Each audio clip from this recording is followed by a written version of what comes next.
Saya baca ayat 1, saudara, ayat 2 sebaliknya sampai 12. Orang-orang Majus dari timur. Sesudah Yesus dilahirkan di Betlehem di tanah Yudea pada zaman Raja Herodes, datanglah orang-orang Majus dari timur ke Yerusalem. Ayat 2.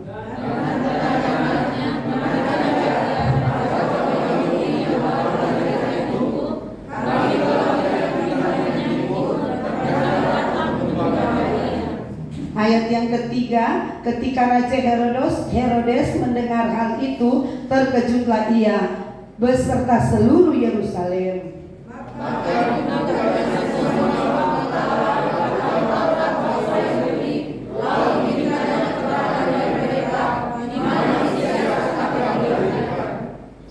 Mereka berkata kepadanya, di Betlehem di tanah Yudea, karena demikianlah ada tertulis dalam kitab Nabi. Ayat 4.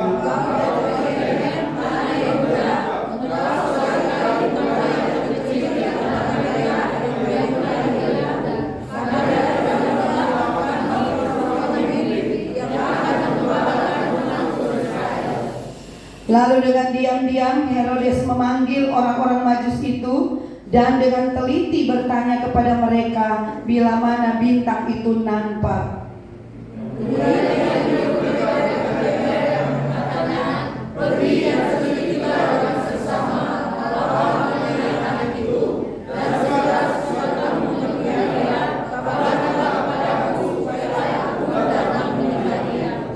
Setelah mendengar kata-kata raja itu, berangkatlah mereka. Dan lihatlah, bintang yang mereka lihat di timur itu mendahului mereka hingga tiba dan berhenti di atas tempat di mana anak itu berada.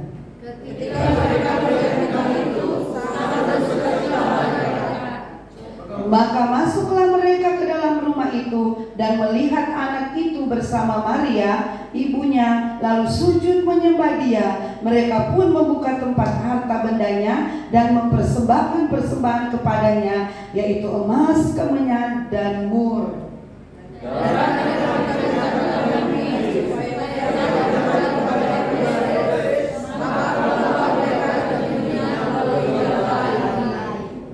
Haleluya.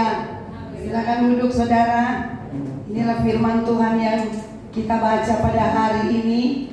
Dan saudara, saya mau beri tema untuk firman Tuhan pada pagi hari ini atau siang hari ini, karena sudah jam 11:10 di Manado. Dan tema saya, teladan para Majus dari timur.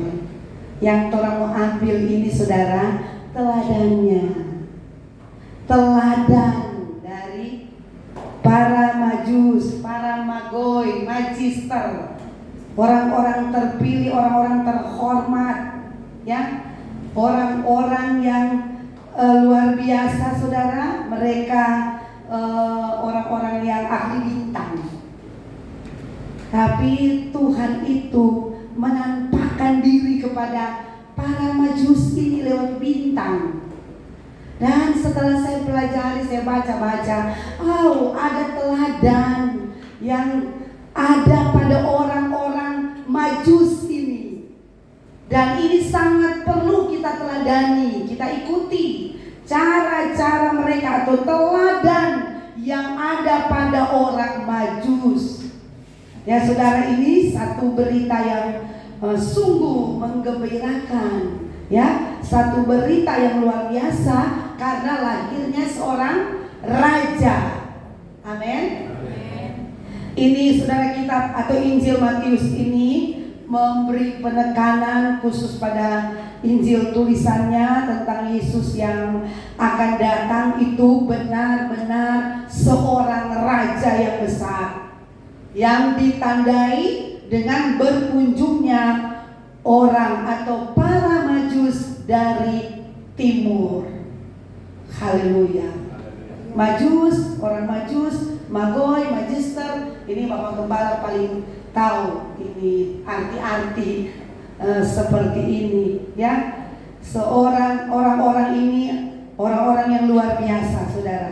orang-orang yang memiliki kemampuan melihat bintang, menilai bintang, ahli bintang. Mereka tahu, oh yang lahir ini raja. Mereka sudah tahu, mereka lihat, wow ini orang besar ini, ada di timur, ini orang besar yang lahir. Luar biasa bukan? Mereka saja sudah tahu, mengartikan bintang, bahwa yang lahir ini raja. Bukan sembarangan, bukan bayi yang sembarangan. Mereka orang Majus mendapat kasih karunia dari Tuhan. Amin. Kita semua ini sudah dapat kasih karunia dari Tuhan. Kita dipilih dan diselamatkan, itu sebuah anugerah Tuhan yang luar biasa. Kita harus mempertahankan itu, saudara. Orang Majus saja lihat dapat kasih karunia, dan kita lihat, saudara, ada teladan-teladan yang akan kita lihat, kita ambil, kita teladani dari para Majus ini, saudara. Ya, ini para Majus ini diperkirakan oleh beberapa ahli bahwa mereka itu katanya berasal dari negeri Cina, atau ada yang bilang dari India, ada yang bilang juga dari Teluk Persia. Ini mereka yang menganalisa atau perkirakannya, ada yang memberi nama mereka para Majus ini karena kita tahu diukur dari persembahan 3 orang saja. Tapi tidak mungkin mereka hanya tiga orang, ya, karena kita lihat kan dari emas, kemenyan, dan mur. Tapi kalau dilihat dari perjalanan mereka yang cukup panjang, cukup lama, memakan 2 tahun, dan itu berarti bukan cuma 2 orang. Dan mereka mengadakan perjalanan dengan ya katakanlah perjalanan kaki, karena mereka memakai unta. Itu kan zaman itu yang tercanggih itu unta, kendaraan unta. Dan itu yang mereka pakai. Ini kan kita sudah tahu kelompok cendekiawan, orang-orang penting. Saudara, mereka diperkirakan diberi nama, katanya Melkior, Gaspar, dan Belsasar. Ini 3 orang, ya. Mereka adalah ahli perbintangan atau astrologer. Karena pertimbangan kondisi perjalanan waktu itu, saudara, sehingga ada kemungkinan bukan cuma 3 orang, ada teman-teman yang lain. Karena mereka harus melewati jalan yang cukup rawan, saudara, ya. Jadi dan saya juga tahu dari Bapak Gembala pernah khotbah begitu. Mereka perlu ada teman-teman yang lain, ya. Dan mari saudara, itu cuma sekedar perkenalan dari orang Majus supaya saudara tahu. Tapi kita akan ambil pada hari ini tentang keteladanan mereka. Yang kita mau belajar dari teladan yang mereka tunjukkan, orang Majus tunjukkan. Ya, dan kita orang-orang Kristen yang sebenarnya memiliki Yesus Kristus itu Tuhan, yang kita tahu dia raja, dan dia sudah menjadi raja dalam hidup kita. Dia Tuhan, dia raja dalam hidup kita sekarang. Ya. Dan kita akan lihat kepada orang Majus yang menghargai bintang itu, dan mereka tahu ini seorang besar yang lahir, seorang raja. Dan apa yang mereka buat, saudara? Teladan apa yang dapat kita petik dari perkunjungan para Majus ke Bethlehem? Teladan-teladan yang dapat kita petik, dapat kita ambil dari teladan orang Majus ini di suasana Natal ini. Kita akan lihat, mari kita lihat. Pertama, saudara, keteladanan yang mereka buat, yang mereka nyatakan adalah kerinduan mereka mencari Tuhan. Haleluya. Kita punya itu, Yesus itu sebagai Tuhan dan Raja dalam hidup kita. Kita sudah tahu persis. saudara, mereka menunjukkan keteladanan tentang kerinduan mencari seorang raja yang lahir. Dan begitu dengan kita di zaman sekarang ini, itu kerinduan mencari Tuhan. Kita harus bangkitkan di hari-hari ini kerinduan untuk terus mencari Tuhan.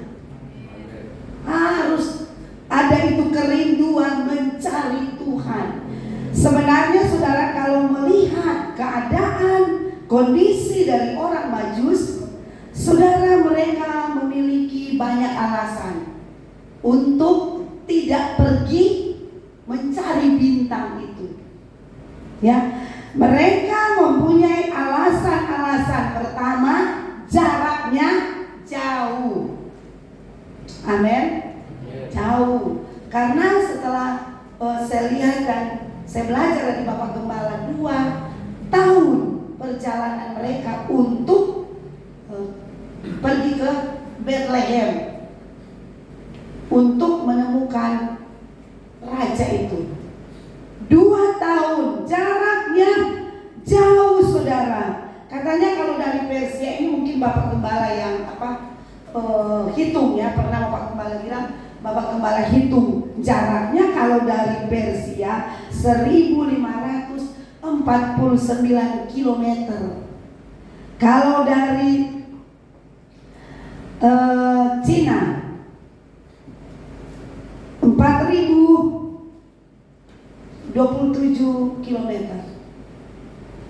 Kalau dari ini ada orang dari Gorontalo, mungkin 400 lebih ya kilometer, kurang lebih dari Gorontalo. Coba lihat, coba ingat-ingat saja, Gorontalo saja cuma Gorontalo Manado, maksudnya Manado Gorontalo maksud saya ya. Jaraknya 400, jauh ya, 400 lebih, kurang lebih. Kita merasa itu jauh, bukan? Sudah makan 7-8 jam. Itu memakai kendaraan, mobil yang enak lagi, mobil yang mewah, yang jalannya enak sekali, tidak ada halangan di jalan. Kalau sekarang ya, apalagi ini jaraknya yang cukup panjang dan tidak memakai Alphard, tidak memakai kendaraan seperti sekarang ini ya. Dan jarak ini saudara sebenarnya membuat mereka tidak bergairah, tidak ada kerinduan. Tapi kita melihat dari teladan yang diberikan oleh orang Majus, teladan kerinduan yang muncul dalam hidup mereka untuk mencari tahu, untuk melihat raja mana itu, raja orang Yahudi yang lahir. Yang kedua saudara, mereka punya alasan untuk tidak pergi. Karena apa? Mereka tidak tahu tujuan yang jelas. Cuma lihat bintang di langit, tidak jelas di mana tempatnya, jalannya di mana. Kalau ke Gorontalo sekarang kita sudah tahu, sudah jelas jalannya. Kita harus dari Malalayang ke Tanah Wangko, ya, terus lagi lewati Amuram, Poigar, dan terus sampai kita sudah bayangkan, kita sudah pernah pergi, kita sudah tahu, ya. Mereka tidak tahu, tidak tahu lokasinya di mana. Tapi ini kerinduan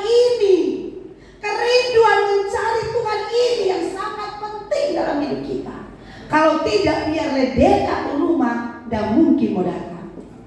Kalau tidak ada kerinduan, saya salut ada beberapa jemaat ini yang jauh, ya, keluarga Namoy Waturanda, keluarga Rorong turun jauh. Kalau bukan karena kerinduan akan Yesus yang telah menjadi Tuhan dan Raja dalam hidup kita, mungkin keluarga ini tidak ada hari ini dalam ibadah. Karena jaraknya jauh, ya, sibuk lagi hari-hari ini. Tapi oleh karena dorongan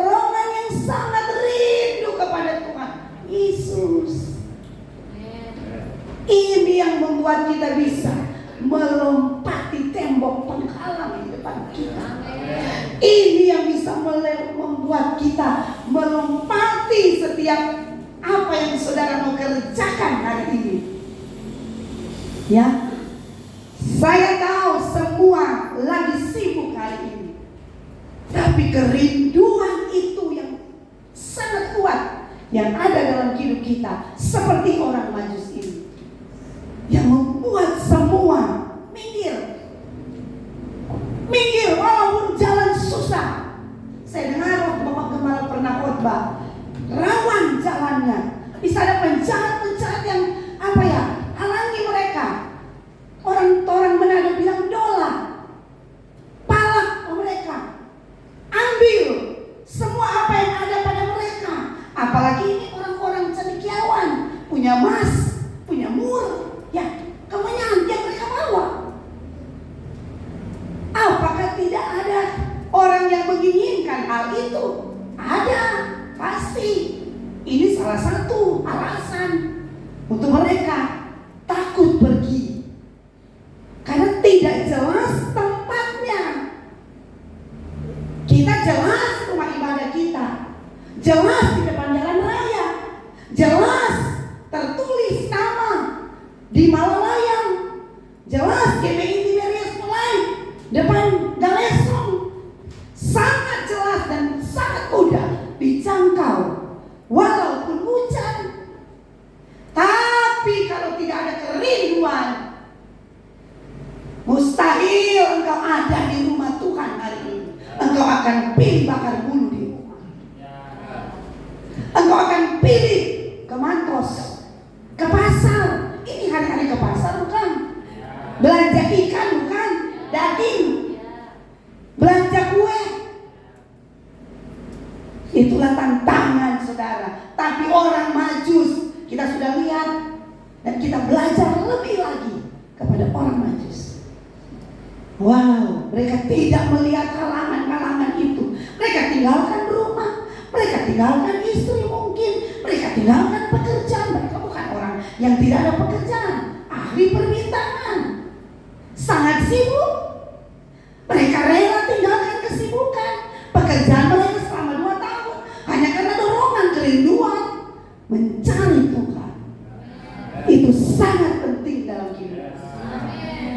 Biar engkau punya banyak waktu, tapi kalau engkau tidak punya kerinduan, itu akan kalah dengan kemalasan kita, pekerjaan kita. Yesus itu segala-galanya. Jarak itu saudara sekarang, untuk zaman sekarang tidak lagi jadi halangan, karena semua punya kendaraan. Oh, bukan punya kendaraan lagi, gampang, ada aplikasi toh.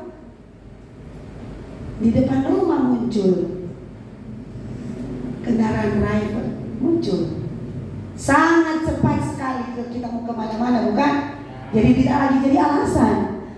Kalau seperti kami dulu zaman masih kecil, alasan sangat kuat kalau hujan tidak ke ibadah, walaupun dekat rumah, karena alasan nggak ada payung, hujan keras, jauh, toh. Tapi sekarang apa yang membuat halangan buat kita? Kerinduan saja. Amin. Minta kepada Tuhan kerinduan, lapar dan haus akan Tuhan.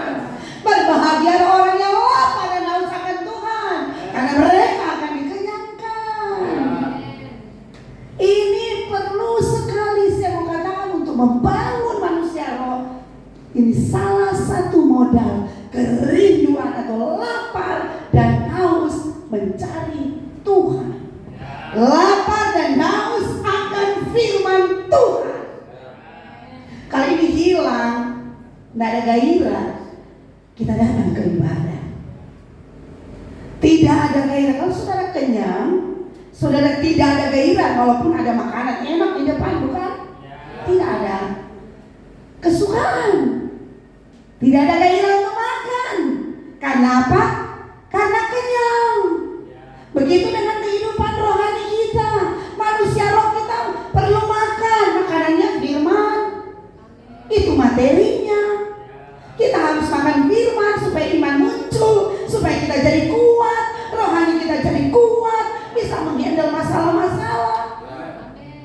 bisa jadi pemenang seperti kata firman Tuhan. Bahkan lebih dari para pemenang. Masalah-masalah kita boleh datang, tapi kita kuat oleh karena firman. Kita diberi jalan keluar oleh karena firman yang ada di dalam rohmu, di dalam hatimu. Itulah kekuatan kita. Jangan pernah tinggalkan ibadah karena mengandung janji. Ada firman, ada kebenaran yang akan memberkati kita. Ingatkah kita khotbah pada 2 minggu lalu atau berapa minggu lalu tentang kalau kita beribadah, di dalam ibadah itu Tuhan sudah siapkan berkat. Keluaran 23 ayat 25. Diberkatilah kita kalau kita datang dalam rumah Tuhan. Makanan, minuman, roti, makananmu diberkati Tuhan. Setelah engkau datang, engkau terima berkat di dalam ibadah. Dan terlebih penyakit dilalukan. Itu janji kebenaran ibadah. Kalau engkau beribadah, engkau tidak pernah rugi. Malah engkau lebih bertambah-tambah di dalam Tuhan. Engkau beribadah, engkau diberkati Tuhan. Jangan pernah merasa rugi karena uang waktu mungkin. Berlama-lama dalam ibadah. Padahal di dalam ibadah, di dalam rumah Tuhan, ada firman yang akan memberkati hidup kita. Amin. Haleluya. Waktu itu saudara, saya katakan tadi, transportasi, komunikasi yang sangat-sangat terbatas. Orang capaco, WA, capaco semua itu ibadah, bukan? Ada yang mendorong kita, bukan? Mereka tidak ada. Di jalan ini jangan lewat situ, ada ular. Atau kalau di zaman dulu ada orang-orang yang suka merampok. Di zaman itu kalau ada WA seperti sekarang, jangan lewat situ, ibadah semua terlambat. Enak kan saat sekarang, zaman sekarang ada penolong. Begitu mudah engkau mau datang kepada Tuhan. Sangat mudah. Tinggal kerinduan yang engkau harus munculkan lebih lagi. Minta kepada Tuhan, berikan saya roh yang rasa lapar dan haus akan Tuhan. Haleluya. Walaupun Alkitab sudah ada di meja, sudah ada di depan kita, sudah ada di tangan kita. Kalau kita tidak ada rasa lapar, tidak pernah kita akan sentuh Alkitab yang ada di hati. Kita akan kecenderungan melihat hal yang lain, nonton game, buat status, karena kita tidak punya kerinduan melihat hal-hal yang rohani yang ada di fasilitas kita, ada di tangan kita. Amin. Munculkan roh yang rasa lapar dan haus akan Tuhan saat ini, karena kita akan masuki tahun depan. Itu bukan tahun yang sudah menjanjikan hidupmu. Memang bersama Tuhan ada janji-janji Tuhan, asal engkau ada dalam Tuhan. Kalau engkau tidak ada dalam Tuhan, walaupun ada dalam gereja, ingat baik-baik, banyak orang datang ke gereja, tapi sebenarnya hatinya sudah tawar dengan Tuhan. Cuma rutinitas, cuma karena dia dapat jadwal. Tapi hatinya yang cinta Tuhan sudah jauh sekarang. Mari munculkan itu, saudara. Besok ada ibadah lagi. Kita akan lihat ada orang-orang bilang, masuk ini hari, karena besok kitanya tidak mau masuk. Padahal Tuhan itu sudah siap berkat besok hari. Amin. Tuhan kita hebat dan dahsyat, amin. Oh mereka saudara, kalau kita mau lihat ini orang Majus, aduh, transportasi kurang, bahasa berbeda dengan mereka. Kalau mereka katuk dari Cina, dia orang Yahudi sangat berbeda. Komunikasi saja tidak tahu mau bicara aku. Ya toh? Ya. Orang ini ada bahasa Inggris lupa air, orang menyanyi. Sekarang bukan. Ada LCD, sangat membantu. Biar orang tak tahu bahasa Inggris, menyanyi juga apa-apa ya. Tapi sekarang ada apa di bawah itu? Ada terjemahan teks, ya. Kita bisa paham. Mudah sekali kita cari Tuhan. Tinggal rasa lapar dan haus akan Tuhan itu harus ada dalam hidup kita. Berdoa saudara, Tuhan munculkan dari hal-hal keinginan akan Tuhan, lebih dari keinginan akan lahiriah, lebih dari mall. Kerinduan kita lebih dari pelesir. Kalau orang dulu bilang pelesir, jalan-jalan.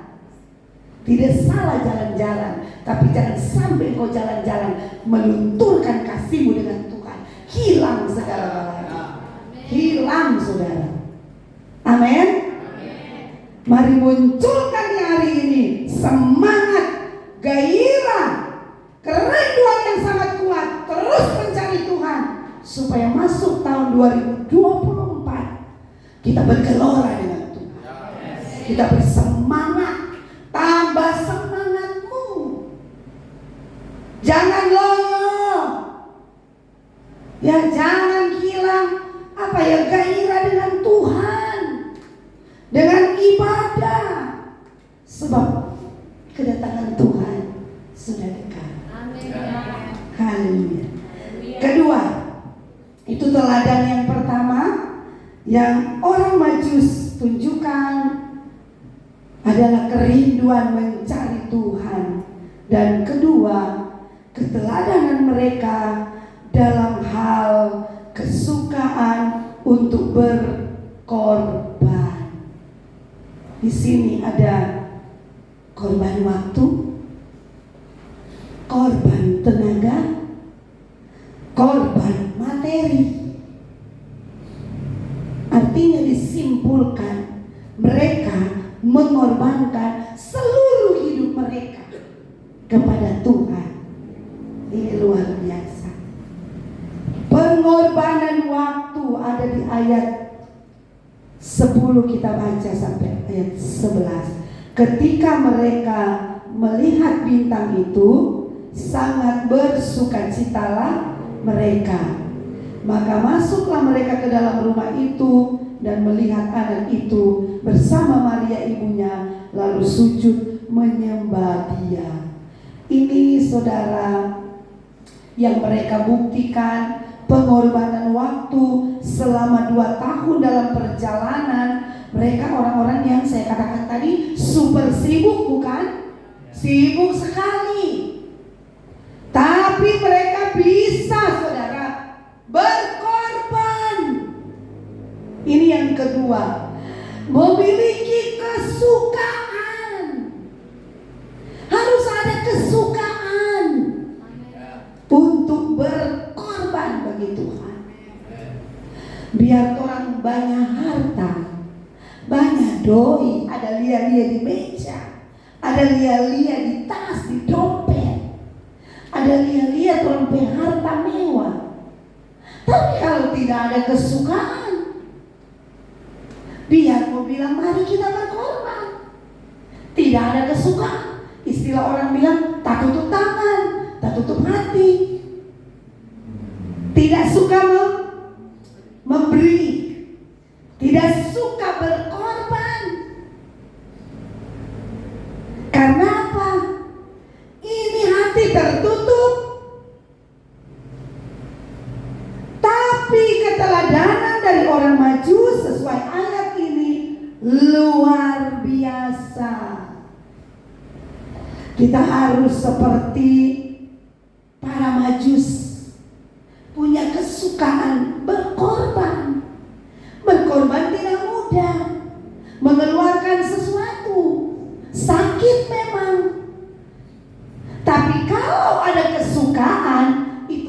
dilenyapkan oleh kesukaan untuk berkorban bagi Tuhan.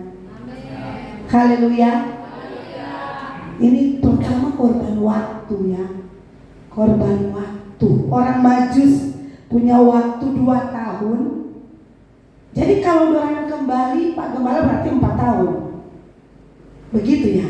Karena mereka datang kan 2 tahun. Ya, tambah 2 tahun 4 tahun. Wow. Kalau ada adik kecil yang pulang tuh adik lari-lari. No?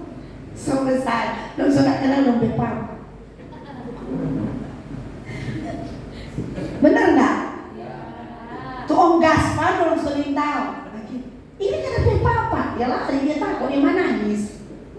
Kenapa? 4 tahun dari bayi. Lihat pengorbanan mereka. Mereka bisa meninggalkan segala sesuatu hanya untuk karena berkorban bagi Tuhan. Berkorbanlah bagi Tuhan, saudara, semasa engkau bisa. Semasa engkau diberi kesempatan. Saya hanya teringat orang Israel. Waktu mereka mau bangun bait Allah, muncul itu kesukaan berkorban. Sampai emas-emas yang mereka pakai, lari-lari mereka bawa di depan bait Allah. Sampai Musa bilang stop. Berarti ada waktu orang tidak bisa berkorban. Sudah penuh, sudah lewat. Musa bilang stop. Tapi kerinduan yang besar dari orang Israel, karena rumah Tuhan menghanguskan aku. Oh haleluya, amin. Mereka bawa sampai emas-emas. Mereka sumbang untuk pembangunan rumah Tuhan. Mereka berikan untuk Tuhan. Dan luar biasa. Luar biasa. Ini pengorbanan yang Tuhan mau dalam hidup kita anak-anak Tuhan di Yerusalem. Kadang-kadang kita banyak, tapi kita tidak punya kesukaan untuk berkorban. Ada, tapi tidak suka berkorban. Ada waktu saudara, tapi kesukaan di hati hilang. Tapi mari kita munculkan kesukaan berkorban bagi Tuhan. Berdoalah supaya Tuhan memberi kesukaan. Saya memberi ayat setiap minggu orang baca, berilah toh maka kamu akan diberi. Kalau tidak memberi berarti tidak mau diberi. Begitu bukan ayat itu bilang. Takaran yang kau pakai, tapi beri dengan sukacita, kerelaan, kesukaan. Saya suka muncul dari dalam. Saya suka memberi untuk Tuhan. Saya suka berkorban waktu tenaga saya untuk Tuhan. Amin. Kalau tidak ada suka, biar kau tidur di rumah, tidak mau datang. Tahu? Biar Tuhan banyak waktu, Tuhan akan pilih kalau ditawarkan. Mari coba Tuhan pilih sini.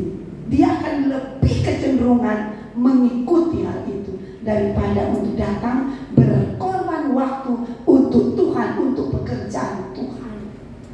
Saya ingatkan hari-hari ini kita perlu seperti teladannya orang Majus. Kesukaan itu harus muncul. Ya harus ada. Minta kepada Tuhan, kepada Roh Kudus. Saya mau Tuhan. Karena walaupun kita sedikit, kalau ada muncul kesukaan, tidak ada yang dapat menghalangi. Saudara akan dengan sukacita berkorban, memberi. Ini pertama berkorban waktu, kedua berkorban tenaga. Wow, mereka sampai ya luar biasa. Mereka langsung masuk seperti kita baca ayat tadi, langsung sujud menyembah. Dan ayat ini bilang, orang semua balik pulang. Tahu? Tenaga mereka luar biasa. Mungkin so capek sekali, tapi mereka punya kesukaan.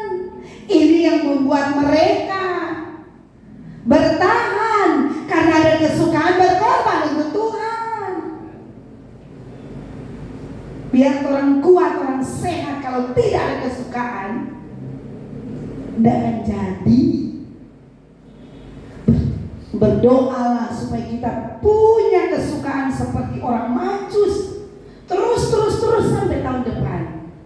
Kesukaan berkorban tenaga. Tuhan butuhkan orang hidup. Tuhan butuh ini orang hidup. Amin. Tuhan butuh orang tenaga. Tuhan bisa kerja sendiri.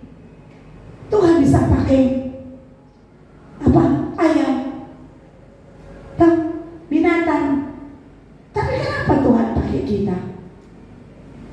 Karena kita ciptaan yang termulia. Tuhan khususkan untuk melayani Dia. Kenapa kita tidak mau melayani Tuhan?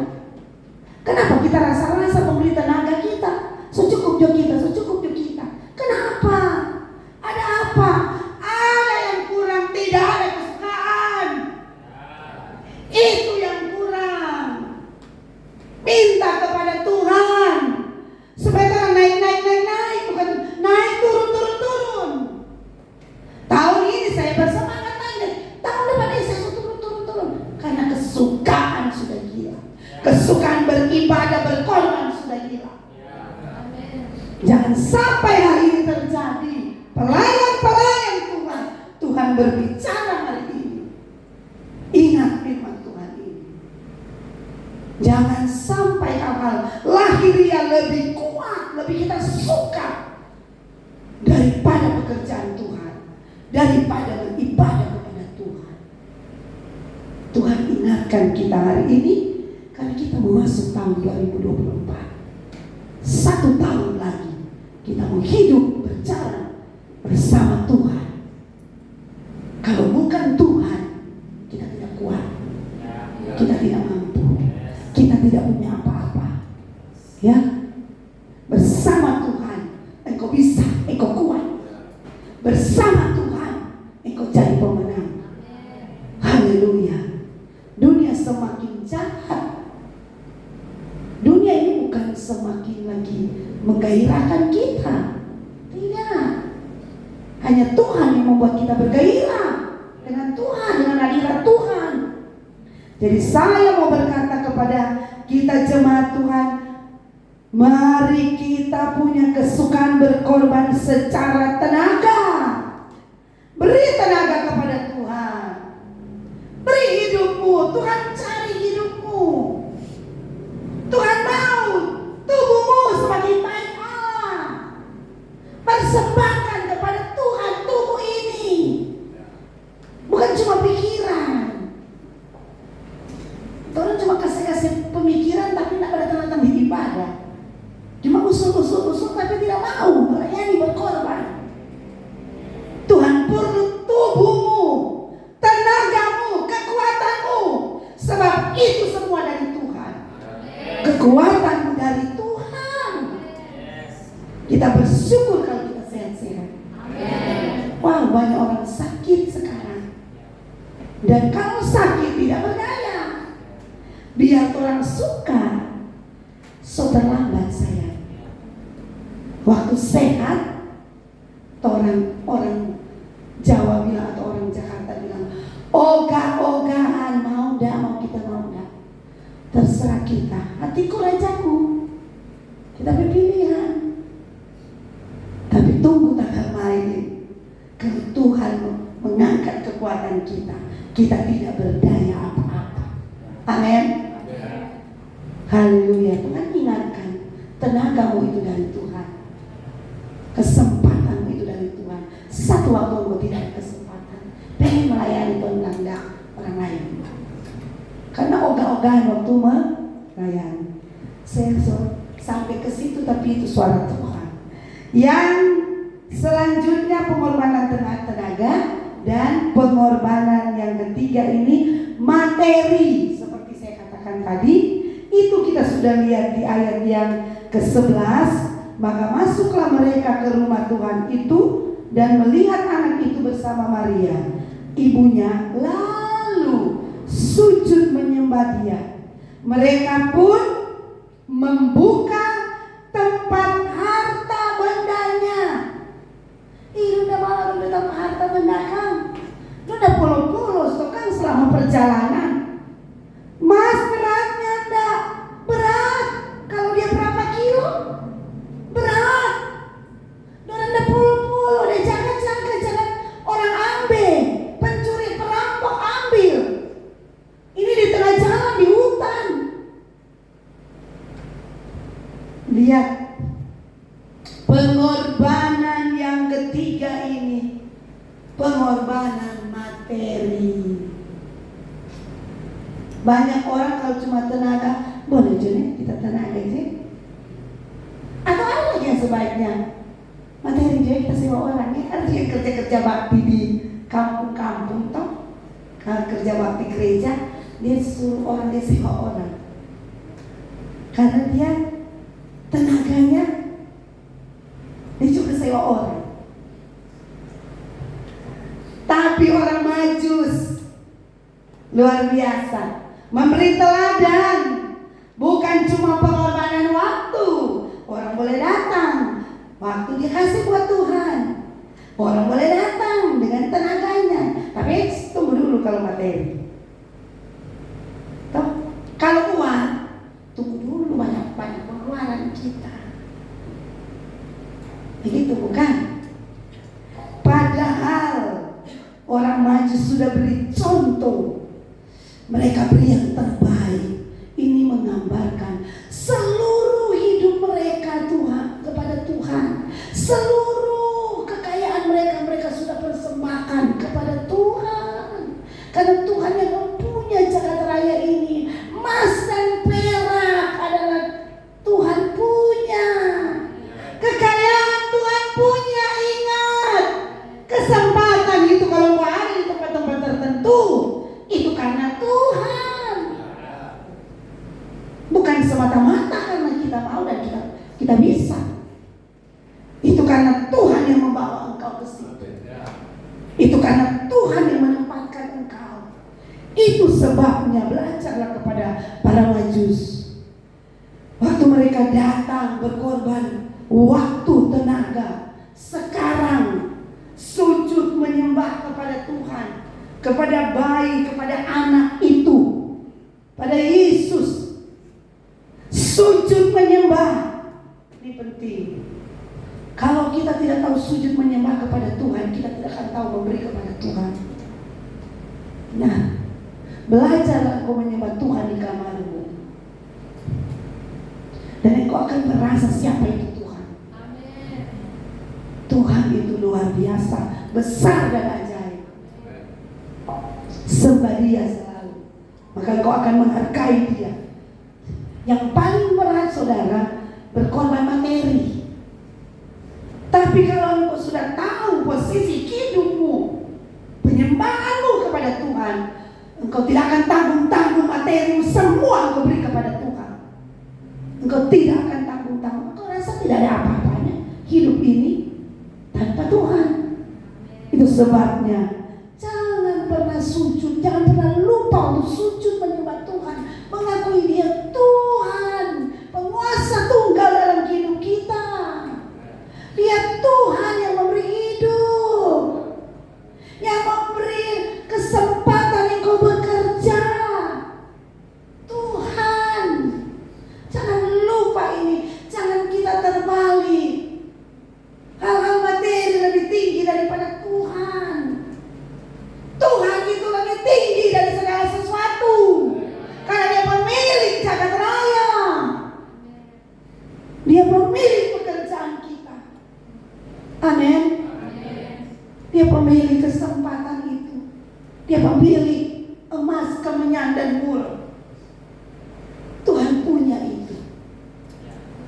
Dan Tuhan mau kita belajar mempersembahkan sebagai tanda korban kita kepada Tuhan.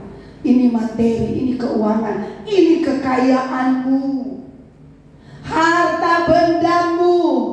Tuhan perlu semua itu. Sebagai apa saudara? Tanda tanda engkau menghormati Tuhan yang telah memberkati engkau, yang telah menyelamatkan engkau. Amin. Saudara memberikan sesuatu kepada Tuhan sebenarnya apa ya? Kan itu Tuhan punya. Boleh tidak? Tuhan punya. Tapi bukan itu intinya. Hatimu melekat di mana? Kesukaanmu di mana? Di Tuhan atau di materi? Itu. Hatimu ada di mana? Di Mammon? Haleluya. Haleluya. Glory, haleluya. Tuhan baik, saudara. Oh, haleluya. Yang ketiga, teladan yang kita harus ambil dari orang Majus yang mereka tunjukkan kepada kita. Kita sudah tahu yang pertama, kerinduan. Oh, tetap mencari Tuhan. Tetap mencari Tuhan. Karena saya ada ingat satu, saya balik ya ke yang pertama, carilah Tuhan maka kamu akan hidup. Yang tidak cari Tuhan mati. Itu kebalikannya. Carilah Tuhan maka engkau akan hidup. Itu tuh pertama. Saya dah lupa itu ayat pertama. Amos, ya Amos 5 ayat 4 sampai ayat yang ke-6a. Cari Tuhan itu penting, saudara ya. Cari Tuhan kali-kali ini. Utamakan Tuhan, cari Tuhan sungguh-sungguh. Itu yang pertama. Yang kedua itu harus suka berkorban, suka memberi segala sesuatu bagi Tuhan. Tanda engkau mengasihi Tuhan. Saya ada ayat-ayat tapi saya tidak baca lagi ayat-ayat itu, saudara. Dan yang ketiga, keteladanan mereka dalam hal menunjukkan ketaatan penuh. Haleluya. Haleluya. Ketaatan penuh itu ada di ayat 1 dan 1, 2 dan 12. Ketaatan penuh, saya mau baca itu ayat. Sesudah Yesus dilahirkan di Betlehem di tanah Yudea, pada zaman Raja Herodes, datanglah orang-orang Majus dari timur ke Yerusalem. Lihat ketaatan mereka, mereka datang oleh karena bintang itu, ya. Dan bertanya-tanya di manakah dia raja orang Yahudi yang baru dilahirkan itu. Kami telah melihat bintangnya di timur dan kami datang untuk menyembah dia. Kami melihat bintang di timur dan kami datang untuk menyembah dia. Ayat yang ke-12. Dan karena diperingatkan dalam mimpi supaya jangan kembali kepada Herodes, maka pulanglah mereka ke negerinya melalui jalan itu. Ini ketaatan dari orang, ya, melalui jalan lain. Itu ketaatan orang Majus. Taatnya luar biasa, ya. Cuma ada lihat bintang. Saudara, mereka taat kepada petunjuk Tuhan. Atau dengan kata lain, taat kepada firman Tuhan. Ini penting biar orang jago, biar orang hamba Tuhan sebesar apa. Kalau tidak taat kepada firman, nol besar. Taat, belajarlah taat. Orang rendah hati, taat.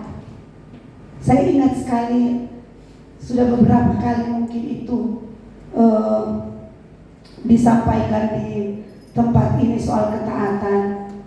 Pak Gembala yang punya contoh ini, dan saya pernah juga ambil ini, ketaatan seorang prajurit dengan komandannya. Terus saudara ingat cerita ini? Dia hanya disuruh untuk mencabut pohon kelapa. Cuma itu. Dan dia benar-benar taat. Tanpa bertanya, tanpa komentar. Dia cabut, tidak bisa tercabutkan pohon kelapa itu dengan tangannya sendiri. Tidak mungkin biar dia goyang-goyang, tidak mungkin. Harus dibantu dengan orang lain atau dengan apa? Yang tolong biasa pakai itu parang atau apa itu yang panako, tamako. Saudara tahu tidak mungkin akan roboh pohon itu, tidak mungkin. Tapi lihat dia balik, dia lapor, siap komandan, saya sudah laksanakan, tapi tidak tercampur. Habis sudah, itu urusannya. Silakan balik pulang. Saya cuma mau menguji ketaatan. Kalau udah oh ya tercampur Pak ini, pasti sekali ini komandan ini.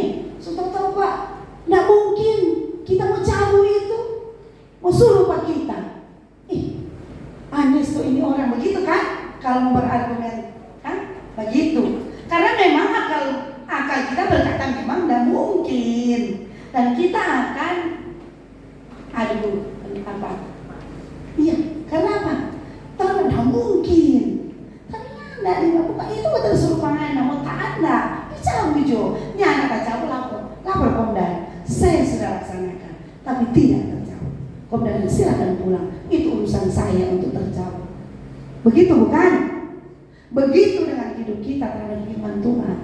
Orang Majus juga begitu. Waktu mereka lihat bintang, mereka langsung menunjukkan ketaatan mereka lewat petunjuk-petunjuk yang mereka dapat dari bintang.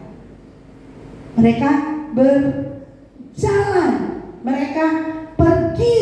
Nah, sebenarnya saudara, petunjuk-petunjuk Allah itu kita lihat berupa bintang adalah petunjuk yang bersifat petunjuk yang tidak langsung, yang masih perlu diartikan. Ya kan, orang-orang lihat bintang, orang cuma tahu kan, mereka belajar ahli bintang. Oh ini bintang ini ada orang model begini, kalau dia mungkin terang sekali, atau dia ada balonjong begini itu bintang, itu raja. Orang tahu, lihat, tapi mereka kan belum tahu di mana tempatnya. Mereka hanya jalan dan pergi mencari tempat di mana raja orang Yahudi itu yang dilahirkan. Ini dahsyat. Kita juga harus seperti ini. Petunjuk firman tidak perlu kita berbantah dengan apapun perkataan firman Tuhan. Kita disuruh untuk melakukan ketaatan. Kalau Yesus tidak taat, Filipi 2, tidak taat kepada Bapa, mereka mungkin di surga berunding. Ada Bapa, Firman, dan Roh Kudus. Firman ini kan yang menjelma jadi anak, sehingga kita tahu anak Yesus. Ya, ada Bapa, Firman, dan Roh berunding. Siapa yang mau pergi di bumi untuk menyelamatkan manusia? Karena sudah hilang kemuliaan Allah, dan mereka akan dibinasakan, akan dihukum mati kekal dalam api neraka. Bapa bilang, dorang berkomunikasi di surga. Kau muncul, tuh firman bilang, kita juga. Tapi harus dengan cara menjelma menjadi manusia. Pengorbanan Tuhan, menjelma menjadi manusia, turun ke bumi. Kalau dia bilang, kita mau cara bagaimana mau di bumi? Masa kita mau menjelma jadi manusia? Masa kita mau digantung di salib? Kan orang mana tahu? Setahu apa yang mau terjadi, bukan? Orang setahu akan ditombak, akan dijual, akan dirajam, akan macam-macam kan. Tuhan Yesus mati di kayu salib, dan mereka sudah tahu. Bapa, Firman, dan Roh Kudus sudah tahu apa yang akan terjadi di bumi untuk menyelamatkan umat manusia. Tapi Yesus tidak pernah berbantah dengan Bapa. Dia pergi untuk menyelamatkan umat manusia. Itulah ketaatan yang sebenarnya. Taat sampai mati, Tuhan bilang, demi keselamatan umat manusia. Boleh saja dibilang, Bapa kita tidak mampu, kasih dia Roh Kudus. Karena Roh Kudus kan melayang-layang di udara toh. Boleh dia tidak ada paling yang berbentuk kayak angin. Roh Kudus kan begitu ya.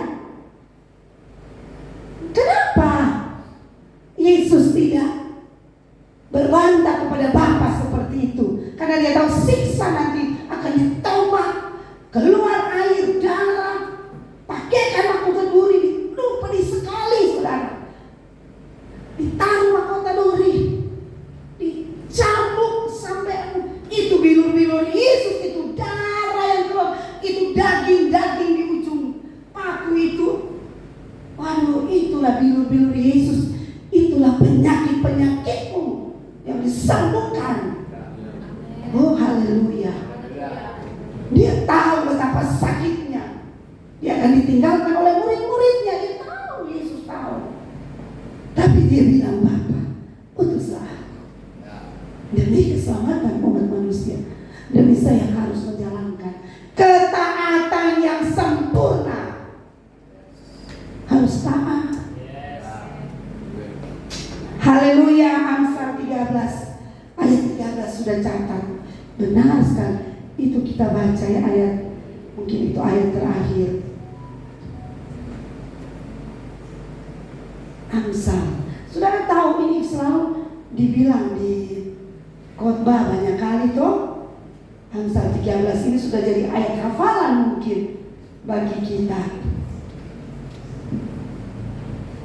Ayat 13 berkata seperti ini.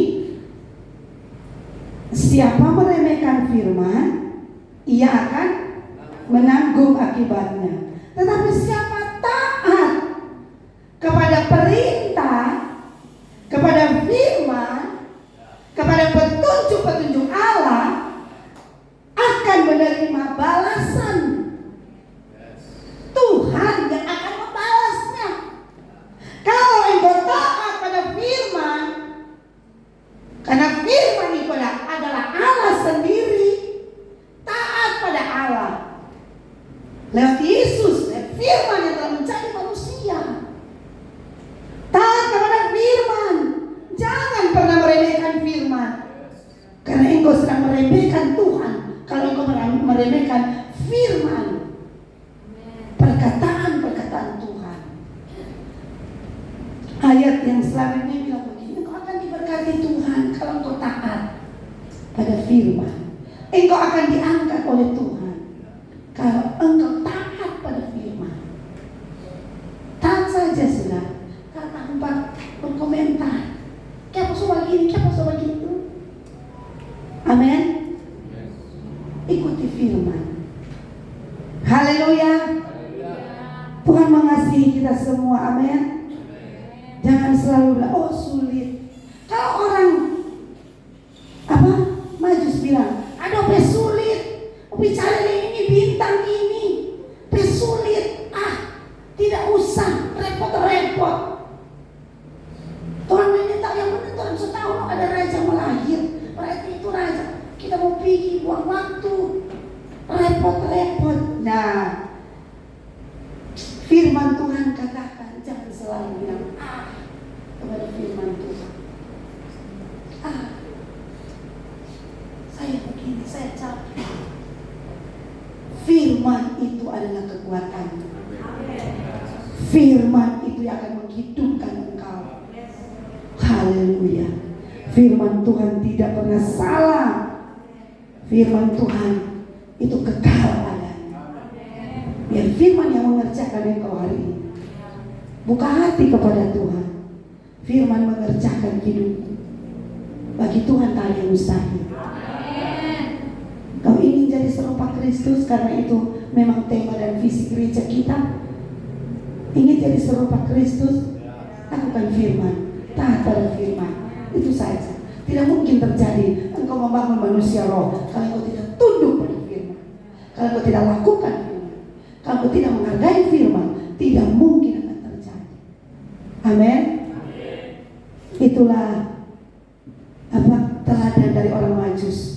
Ya, teladan kerinduan untuk selalu mencari Tuhan, kesukaan berkorban, dan teladan ketaatan yang penuh kepada firman. Itu akan membawa sukacita besar atas hidup kita. Amin. Haleluya. Puji Tuhan, itulah firman Tuhan. Mari saudara,